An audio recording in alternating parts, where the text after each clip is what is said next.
চলো ভাই, আজ মাদ্রাসায় দেরি করা যাবে না। আরে ভাইয়া, আগে একটু দৌড় প্রতিযোগিতা হোক। আমি কিন্তু আজ জিতবো। যে ফজরের নামাজ পড়ে আল্লাহ তাকে অনেক বরকত দেয়। আব্বু, আমি কাল থেকে নিয়মিত উঠবো ইনশাআল্লাহ। এত সকালে উঠতে পারবো তো? আমি ভাইয়ার সাথে উঠবো। উঠো ভাই, ফজরের আজান হচ্ছে। আর একটু ঘুমাই ভাইয়া, আমার খুব ঘুম লাগছে। আল্লাহর জন্য একটু কষ্ট করলে অনেক সওয়াব পাওয়া যায়। উফ, পানি কত ঠান্ডা। আমার হাত জমে যাচ্ছে। ধৈর্য ধরো, নামাজের জন্য কষ্ট করলে আল্লাহ খুশি হন। ভাইয়া, আকাশটা কত সুন্দর। ভোরের সময় আল্লাহর সৃষ্টি সবচেয়ে সুন্দর লাগে। আজকে উঠতে পেরে ভালোই লাগছে।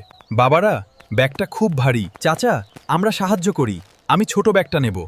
মানুষকে সাহায্য করা ভালো কাজ। নামাজ মানুষকে ভালো পথে রাখে। আমি প্রতিদিন নামাজ পড়ব ইনশাআল্লাহ। আমিও আর অলসতা করব না। বলতো, সবচেয়ে বড় সম্পদ কি? সবচেয়ে বড় সম্পদ হলো ভালো চরিত্র। মাশাআল্লাহ, খুব সুন্দর উত্তর। আম্মু, আজ আমি সবজি কাটতে সাহায্য করব। আমি পানি এনে দিচ্ছি। আমি মাকে সাহায্য করাও ইবাদত। আমরা সব সময় ভালো কাজ করব, তাই না? হ্যাঁ, আর নামাজও পড়ব নিয়মিত। আল্লাহ ভালো মানুষদের ভালোবাসেন।